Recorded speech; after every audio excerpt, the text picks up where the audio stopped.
Hello Kolkata Knight Riders fan, Kolkata Knight রাইডার্সের opener পরিবর্তন নিয়ে আবার একটা ভিডিও এসে গেছি, যেখানে কলকাতা নাইট রাইডার্সের পরবর্তী ম্যাচ লখনৌ সুপার জায়ান্টসের বিপক্ষে এবং কলকাতা নাইট রাইডার্স চাইবে যে সেই ম্যাচটা অবশ্যই জিততে।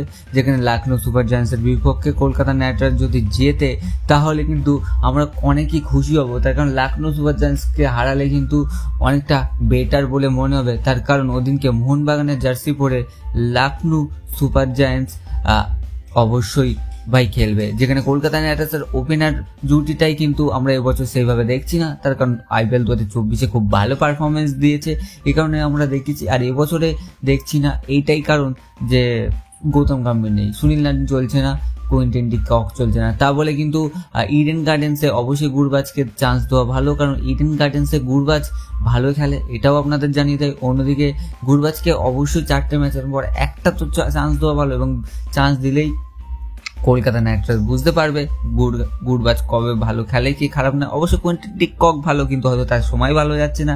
দ্যাটস রিজন আমি বলছি গুরবাজকে খেলাও, এবং গুরবাজ খেলালে অবশ্যই আমার তো বলছে স্ট্যাট যদি আপনারা দেখেন স্ট্যাটিস্টিক্স কি বলছে, গুরবাজ ইডেন গার্ডেন্সে ভালো খেলে, অন্যদিকে কিন্তু ইডেন গার্ডেন্সে খারাপ খেলে কুইন্টন ডি কক। এটা আমাদের মাথায় রেখে দিতে হবে।